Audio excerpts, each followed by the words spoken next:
श्री रामानंद सागर ने जब इस कार्यक्रम को आगे बढ़ाया तो उससे पहले स्वयं स्वर्गीय श्री रामानंद सागर ने भी नहीं सोचा होगा कि यह सफलता की इन ऊंचाइयों पर पहुंचेगा। आप अनुमान करिए, जब टेलीविजन नहीं थे, संचार के माध्यम इतने सशक्त नहीं थे, तब दूरदर्शन पर रामायण सीरियल देश और दुनिया के अंदर देखने वालों की जो रीच थी वह 66 करोड़ से अधिक थी। 66 करोड़ से अधिक। अनुमान करिए, आज तक इतना लोकप्रिय धारावाहिक कभी नहीं हुआ, कभी नहीं हुआ। यानी हर भारतीय घर में हर भारतीय ने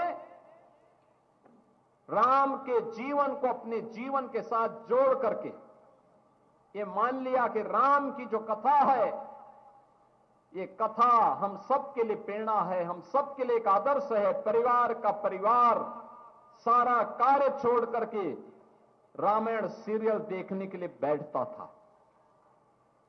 और ये तो मैं 30 वर्ष पुरानी उस घटना का उल्लेख कर रहा हूं, 35 वर्ष पुरानी घटना का उल्लेख कर रहा हूं।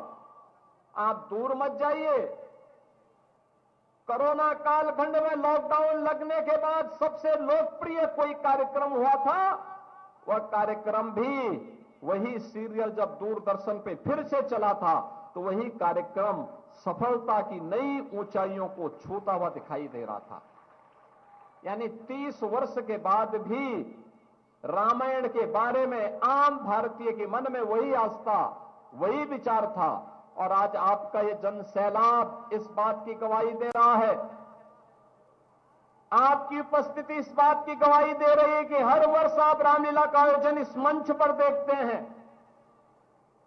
और तब भी आते हैं क्योंकि राम कुछ न कुछ ऐसी मौलिक देन हर एक संवाद में हमें मिली जाती है जो हमारे जो हमारे जीवन में परिवर्तन का कारण बनती है।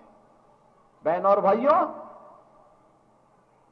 भगवान राम और भगवान कृष्ण के बारे में हम सबके मन में जो श्रद्धा है, यही तो श्रद्धा हम सबको आगे बढ़ने और विपरीत परिस्थितियों में कार्य करने के लिए एक नई शक्ति देती है, एक नई ऊर्जा देती है।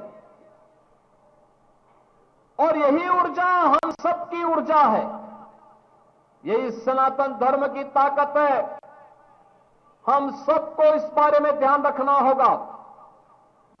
सनातन धर्म पर उस समय भी खतरा था जब स्वयं श्री विष्णु का अवतार प्रभु राम के रूप में इस धराधाम पर अवतरित हुए थे। उस समय भी रावण और उसके राक्षस इस पूरे भारत में जहां तहां आतंक फैला करके, कहीं ताड़का, मारीच और सुबाहु के रूप में, कहीं खर और दूषा के रूप में और शूर्पणखा के रूप में, कहीं पर किसी अन्य रूप में भारत की ज्ञान की शक्ति को, भारत के वैभव की शक्ति को, भारत की युवा शक्ति को कोई दिग्भ्रमित कर रहा था। कोई ज्ञान की परंपरा के बाद हमारे ऋषि मुनियों को त्रस्त कर रहा था और कोई उस समय भी बहन और बेटी की सुरक्षा के लिए खतरा बना हुआ था। और तब भगवान राम ने जब उस समय वन के दौरान ऋषियों ने अपनी व्यथा उन्हें बताई, यद्यपि भगवान राम महर्षि विश्वामित्र ने इसकी शुरुआत मां जानकी के साथ स्वयंवर के पूर्व ही ताड़का और सुबाहु के वध के माध्यम से इसकी शुरुआत करवा दी थी। लेकिन वन में जब भगवान राम गए और वहां पे ऋषि मुनियों ने सबने बताया, वहां के नागरिकों ने बताया कैसे राक्षस उनका जीना हराम कर रहे हैं, कैसे भारत की ज्ञान की धरोहर को, संपदा को नष्ट करना चाहते हैं। तब भगवान राम ने एक संकल्प लिया था, निस्सरहीन करहुमई बुझाए प्रणकीन, यानी उनका ये संकल्प जो उन्होंने उस समय कहा था कि मैं अयोध्या के महाराज की आज्ञा से इस बारे में मैं संकल्प लेता हूं कि जब तक इस भारत की भूमि को राक्षस विहीन नहीं कर दूंगा, तब तक वापस अयोध्या में प्रस्थान नहीं करूंगा। और तब फिर आगे की कथा आपने देखी होगी, आगे के वृतांत को आपने सुना होगा, देखा है। राम लीलाओं के माध्यम से, रामायण सीरियल के माध्यम से, रामायण ग्रंथ के माध्यम से, रामचरितमानस के माध्यम से आपने उन सभी कार्यक्रमों को देखा है। बहनों और भाइयों, ये केवल राम और रावण का युद्ध नहीं था, ये केवल त्रेता में होने वाला युद्ध नहीं था। ये हर देश, हर काल, हर परिस्थिति में परिस्थितियां बदल जाती हैं, पात्र बदल जाते हैं, नाम बदल जाते हैं, लेकिन ये द्वंद्व हमेशा होता है। क्योंकि ये द्वंद्व, ये जो संघर्ष में दिखता है, ये संघर्ष नहीं, इस संघर्ष से पैदा होने वाली ताकत ही हमारी सामर्थ्य होती है, और यही हमारे विकास का आधार भी बनता है। अगर हम बैठ जाएंगे, चुपचाप बैठ जाएंगे,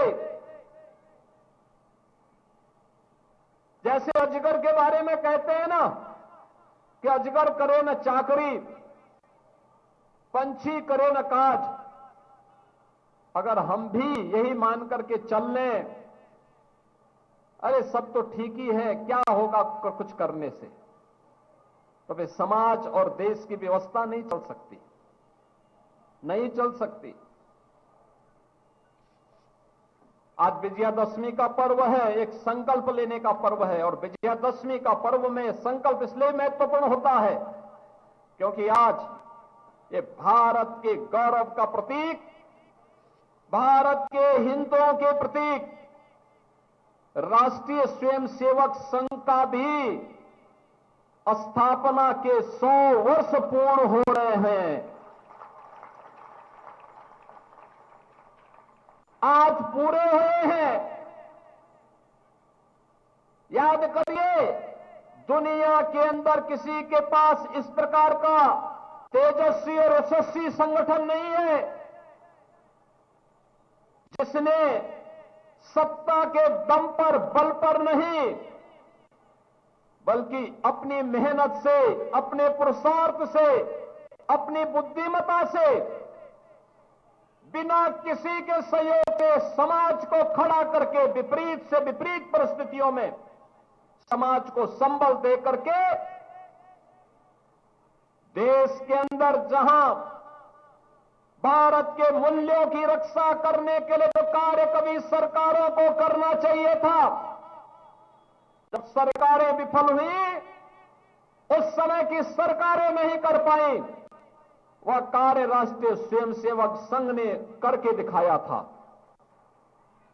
देश के विभिन्न भागों में केवल संगठन खड़ा करना ही नहीं, सेवा के प्रकल्पों के माध्यम से, शिक्षा के माध्यम से, स्वास्थ्य के माध्यम से, आपदा के दिनों में सेवा के कार्यों के माध्यम से, तो समाज जोड़ने का कार्यक्रम, विशुद्ध समाज को जोड़ने का एक अभियान मात्र नहीं होता, सेवा भी उसका एक पक्ष होता है, शिक्षा भी उसका एक पक्ष होता है, संस्कृति भी उसका सबसे सशक्त पक्ष होता है। और इन सबको समाहित करते हुए राष्ट्रीय स्वयंसेवक संघ ने 100 वर्षों में जीवन के विभिन्न क्षेत्रों में आज जितना बड़ा कार्य किया, हर भारतवासी को और दुनिया के अंदर बसे हुए हर सनातन धर्मावलंबी को उसके प्रति कृतज्ञता ज्ञापित करनी चाहिए। क्योंकि कृतज्ञता ज्ञापित करना ये भारत के सनातन धर्मावलंबियों का दायित्व बनता है। यह हमारा धर्म भी है, क्योंकि सनातन की यही पहचान है कि अगर किसी ने हमारे प्रति कुछ योगदान किया है तो उनके योगदान के प्रति कृतज्ञता ज्ञापित करना ही सनातन की सही पहचान है। यही हमारी सही पहचान है। और राष्ट्रीय स्वयंसेवक संघ ने यही कार्य किया था लगातार 100 वर्षों से।